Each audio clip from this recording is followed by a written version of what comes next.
जय श्री कृष्णा। आप सबका वैदिक प्रेडिक्ट में स्वागत है। आज का विषय है अगस्त महीने का राशिफल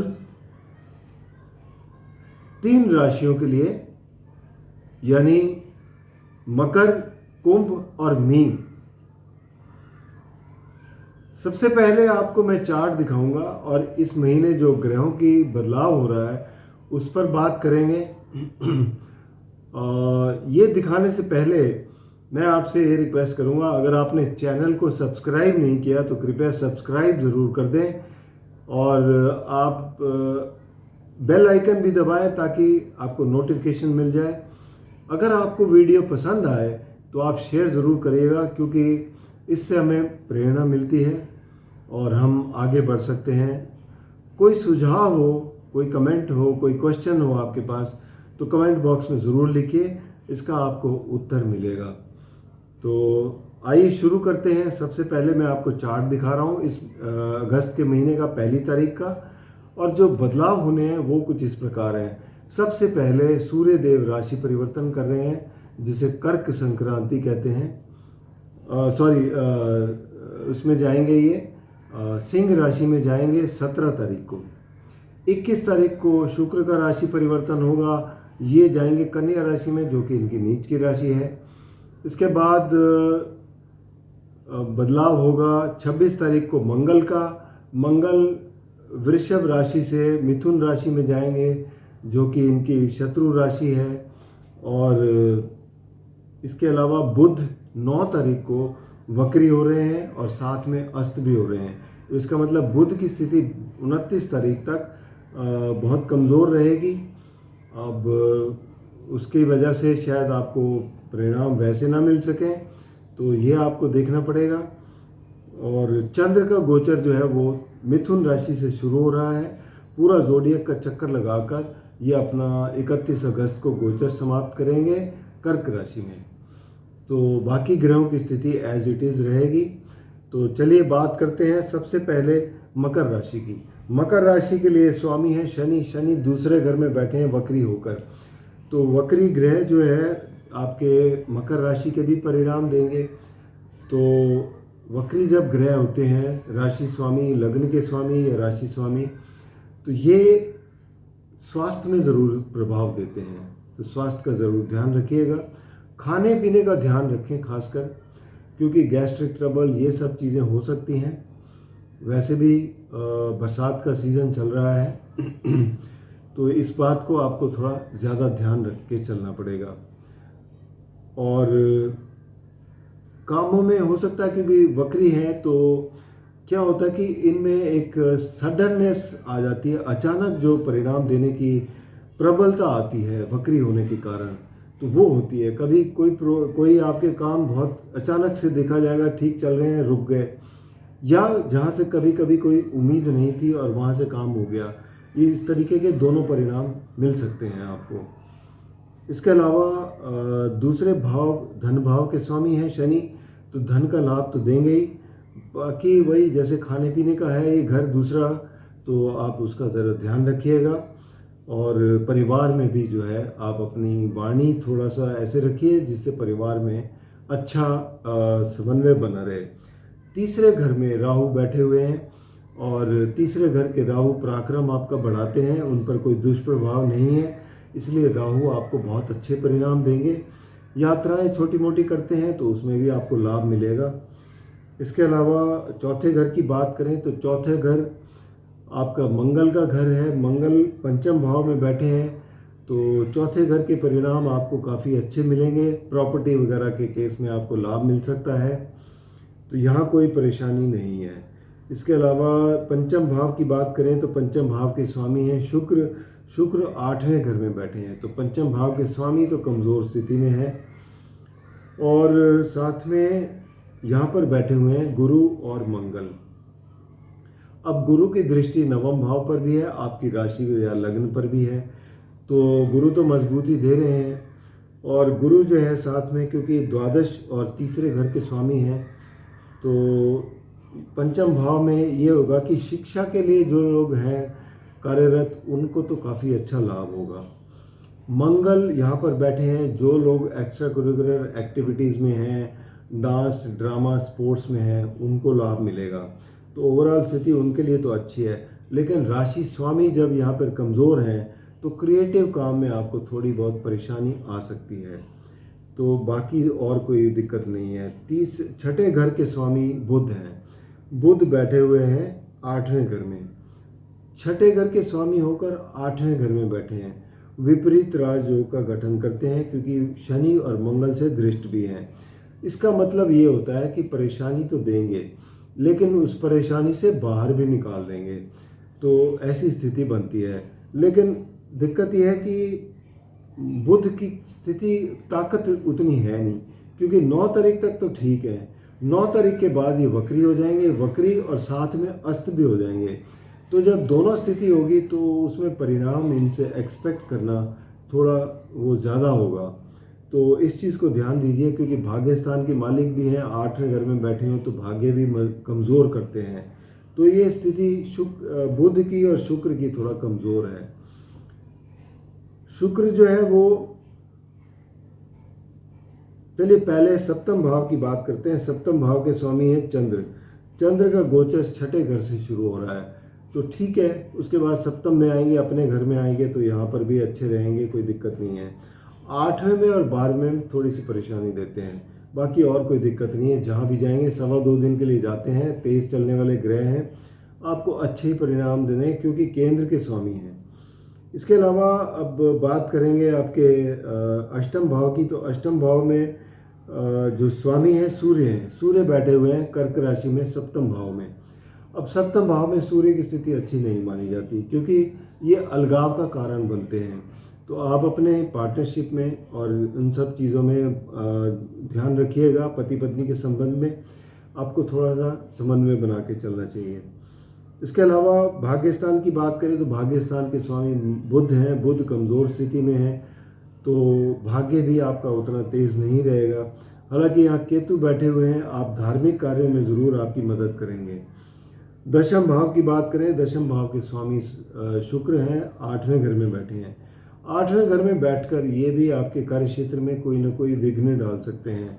तो ये सब चीज़ें देखते हुए, क्योंकि शुक्र मंगल और शनि से दृष्ट भी हैं, तो कमज़ोर स्थिति में है। इसके बाद 21 तारीख को ये नवम भाव में आएंगे, लेकिन वहाँ भी केतु से एफ्लिक्शन हो जाएगी और नीच राशि में होंगे।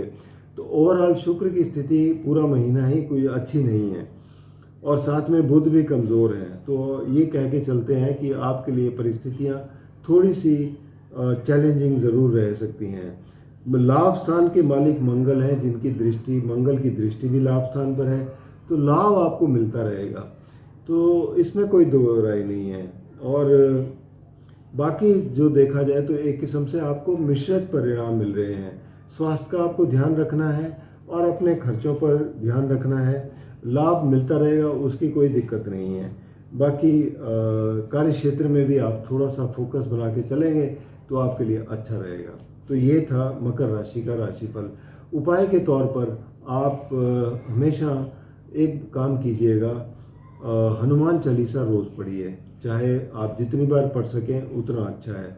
हनुमान चालीसा पढ़ेंगे तो इससे आपके सब विघ्न दूर होते हैं, इसमें कोई दो राय नहीं है। साथ में आपको आपके संकट दूर होते हैं, आपको रोगों से निवारण मिलता है और मजबूती मिलती है। आपको जो है उसकी हिम्मत बढ़ती है आपकी। तो ये ज़रूर करिएगा। अब बात करते हैं कुंभ राशि की। तो कुंभ राशि के स्वामी शनिदेव हैं। शनिदेव वक्री होकर अपनी ही राशि में बैठे हैं। वक्री शनि अपनी राशि में जब भी बैठे होते हैं स्वास्थ्य में प्रॉब्लम देते हैं, इस बात का ध्यान रखिए। कुंभ राशि आपके जो है नी के नीचे का एरिया को रिप्रेजेंट करती है। तो अगर यहाँ पे पहले से ही कोई परेशानी है तो उसको ध्यानपूर्वक देखिए, और अदरवाइज़ वैसे कोई भी परेशानी है, आपको गैस्ट्रिक ट्रबल है या कोई हड्डियों में दर्द की शिकायत आ रही है, तो ट्रीटमेंट कराएं उसका अपने तरीके से, और इससे आपको अच्छा महसूस होगा। हालांकि यहाँ पर बैठकर ये महापुरुष योग तो बना रहे हैं, काफ़ी लंबे समय से बैठे हैं, लेकिन उसके बावजूद भी परेशानी देते हैं। धन भाव में राहु बैठे हुए हैं। राहु एफ्लिक्शन नहीं है, तो इसका मतलब धन में आपको वृद्धि देंगे। बस आपको सिर्फ अपनी वाणी पर थोड़ा नियंत्रण करना है, और जो आप प्रॉमिसेस करते हैं वो ऐसे करें जो आपकी क्षमता के अंदर हो। बस इतना से ध्यान करेंगे तो आपके लिए अच्छा रहेगा।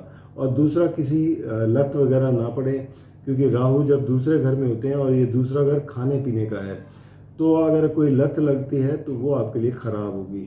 जैसे कि आप मांस मदिरा या इन सब चीज़ों की, गलत चीज़ों की, तो उससे बच कर रहिएगा। इसके अलावा तीसरे घर के स्वामी मंगल हैं, चौथे घर में बैठे हैं।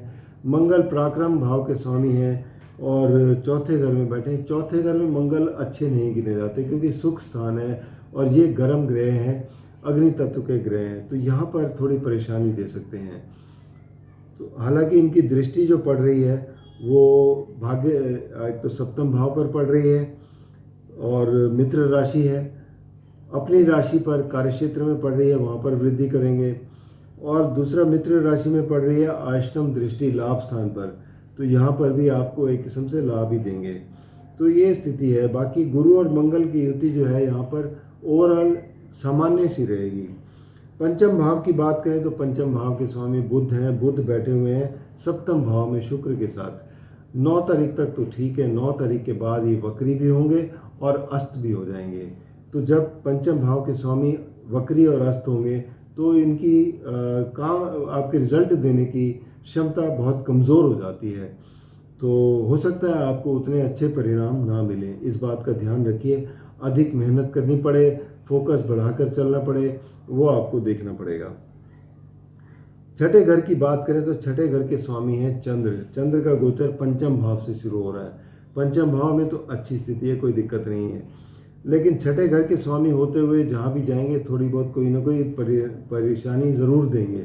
जैसे कि वाद विवाद में उलझा दें, कोई बीमारी दे दें, या आपके ऋण वगैरह में कोई प्रॉब्लम हो। तो इस तरीके के, हालांकि बहुत तेज़ चलने वाले ग्रह हैं, कहीं ना कहीं चलते हुए आपको परेशानी देंगे, चाहे 2 दिन के लिए दें, लेकिन देंगे।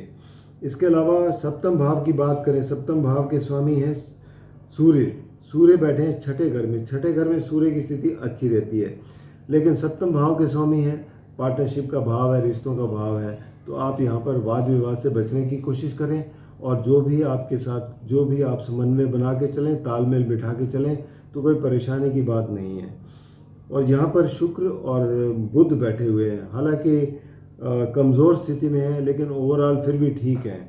तो यहाँ पर बस आपको सिर्फ तालमेल बना के चलना है। 8वें घर के स्वामी बुध हैं। बुध बैठेंगे सप्तम भाव में, और सप्तम भाव से ये वक्री होकर छठे घर में भी जाएंगे।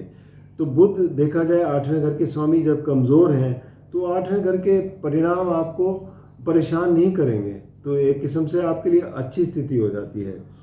इसके बाद भाग्य स्थान की बात करें तो भाग्य स्थान के स्वामी हैं शुक्र। शुक्र बैठे हुए हैं केंद्र स्थान में, तो 21 तारीख तक तो अच्छे हैं, लेकिन उसके बाद 21 के बाद ये जाएंगे 8वें घर में नीच राशि में और केतु के साथ। तो 21 तारीख के बाद भाग्य स्थान के मालिक अपने से 12वें में नीच राशि में, तो ये आपके लिए बहुत ही ख़राब स्थिति है। तो यहाँ पर 21 के बाद आपको थोड़ा सा सतर्क रहना पड़ेगा। इसके अलावा कार्यक्षेत्र की बात करें तो कार्यक्षेत्र के स्वामी मंगल है। मंगल की दृष्टि भी पड़ रही है, तो कार्यक्षेत्र में कोई दिक्कत नहीं है। गुरु की भी दृष्टि पड़ रही है, और यहाँ पर आपको शनि की भी दृष्टि है, तो कार्यक्षेत्र में आपको परेशानी नहीं है। यहाँ पर आपको बहुत अच्छी स्थिति मिलेगी। लाभ स्थान की बात करें तो लाभ स्थान के स्वामी हैं गुरु। गुरु भी केंद्र में बैठे हैं, तो लाभ मिलता रहेगा, तो कोई दिक्कत की बात नहीं है। ओवरऑल स्थिति आपके लिए अच्छी है, बस स्वास्थ्य का ध्यान रखें। इसके अलावा बात करेंगे अब अगली, इसके उपाय बता दूं कुंभ राशि के। तो कुंभ राशि के लिए सबसे अच्छे उपाय यही हैं कि आप कोई अगर परेशानी स्वास्थ्य से रिलेटेड आती है तो आप हनुमान चालीसा की वो जो चौपाई है, ना से रोग हरे सब पीरा, जपत निरंतर हनुमत पीरा, इसको आप ज़रूर हनुमान चालीसा का पाठ करें। ये बहुत ही अच्छा रहेगा आपके लिए, और आपके सभी रोग दूर होंगे, जिससे आपको वाइटैलिटी भी मिलती है, हिम्मत भी मिलती है। तो ये छोटा सा उपाय आप ज़रूर करते रहिए। इसके अलावा अब बात करेंगे मीन राशि की। मीन राशि के स्वामी हैं गुरु। गुरु बैठे हुए हैं तीसरे घर में, तो उतनी बहुत अच्छी स्थिति में तो नहीं है, लेकिन ठीक है। और कोई बहुत ज़्यादा प्रभाव, ऐसा दुष्प्रभाव भी नहीं है। मंगल के साथ बैठे हैं अपने मित्र के साथ पराक्रम भाव में, तो पराक्रम में आपके मंगल भी सहायता दे रहे हैं और अपना ज्ञान से भी आप आगे बढ़ पाएंगे। तो ओवरऑल स्थिति ठीक ठाक है। आपकी राशि पर राहु बैठे हैं, राहु पर भी कोई एफ्लिक्शन नहीं है, तो आपकी एम्बिशंस पूरा करते हैं, आपकी डिज़ायर्स पूरा करते हैं। और यहाँ पर इतना ज़रूर है कि अपनी एम्बिशंस को और उसको राहु थोड़ा बढ़ा देते हैं, तो उसको आप एक ऐसा तोल के देखें कि आप जो भी कुछ करना चाह रहे हैं वो आपकी क्षमता के अंदर होना चाहिए, जिससे आपको उससे लाभ मिल पाए। धन भाव की बात करें, धन भाव के स्वामी मंगल हैं, तीसरे घर में बैठे हैं, जो ये बताते हैं कि आप संचय कर पाएंगे, लेकिन उसके लिए आपको थोड़ा अधिक मेहनत करनी पड़ेगी। और जहाँ तक तीसरे घर में है मंगल बैठे हैं, तो ये आपको पराक्रम में भी बड़ी मदद करेंगे। चौथे घर के स्वामी बुध हैं, बुध बैठे हुए हैं छठे घर में। छठा घर में बुध वैसे तो 9 तारीख तक तो ठीक है, लेकिन 9 तारीख के बाद ये वक्री हो जाएंगे और अस्त भी हो जाएंगे, तो दोनों केस में बुध की स्थिति कमज़ोर हो जाएगी। तो यहाँ का मतलब ये कि सुख स्थान के केस में आपको थोड़ी परेशानी आ सकती है। तो यहाँ आपको परिवार में थोड़ा सा हो सकता है अधिक कुछ मेहनत करनी पड़े, जिससे अब स्कूल में बच्चे जो पढ़ते हैं उन्हें थोड़ा अधिक मेहनत करनी पड़ेगी, फोकस अधिक बढ़ाना पड़ेगा। पंचम भाव की बात करें तो पंचम भाव चंद्र की राशि है, चंद्र चौथे घर में बैठे हैं, चंद्र की स्थिति काफ़ी अच्छी है, तो आप जो है सोच अच्छी रहेगी आपकी, और जिससे आपको एक संतुलन सा बना रहेगा, मानसिक संतुलन बना रहेगा, आपके लिए परेशानी की बात नहीं है। और आपके पंचम भाव में सूर्य बैठे हैं, सूर्य जो कि छठे घर के स्वामी हैं, तो सूर्य भी मित्र राशि में बैठे हैं, यहाँ पर आपकी मदद करते हैं। शिक्षा के क्षेत्र में हो, क्रिएटिविटी में हो, या कोई भी हो, आपकी मदद करते हैं। इसके अलावा छठे घर की बात करें, छठे घर के स्वामी सूर्य हैं, सूर्य पंचम भाव में मित्र राशि में बैठे हैं, ठीक ठाक हैं। और छठे घर में शुक्र और बुध बैठे हैं, शुक्र और बुध थोड़ा कमज़ोर हैं, और यहाँ पर मंगल और शनि की दृष्टि भी है, तो यहाँ पर हो सकता है कि आपके शत्रु आपके ऊपर भारी पड़ रहे हों, तो इस बात को आपको सतर्क रह के चलना पड़ेगा। अब बात करेंगे आपके सप्तम भाव की। सप्तम भाव क्या होता है? आपके रिश्तों का है, पति पत्नी के रिश्तों का है, पार्टनरशिप का है। तो यहाँ पर बुध स्वामी हैं, बुध छठे घर में बैठे हैं, तो एक तो 9 तारीख तक तो ठीक है, लेकिन छठे घर में बैठे हैं सप्तम भाव के स्वामी, और ये चौथे घर के भी स्वामी हैं, तो यहाँ परिणाम देने में इनको थोड़ी सी परेशानी आ सकती है, क्योंकि वक्री होंगे, अस्त होंगे। तो इस चीज़ का ज़रूर ध्यान रखिएगा, पार्टनरशिप में अपना तालमेल बिठा के रखिएगा, और नई पार्टनरशिप में एंटर ना हो, वाद विवाद से बचने की कोशिश करिए। आठवें घर के स्वामी शुक्र हैं, शुक्र छठे घर में बैठे हैं, देखा जाए तो विपरीत राजयोग बनाते हैं।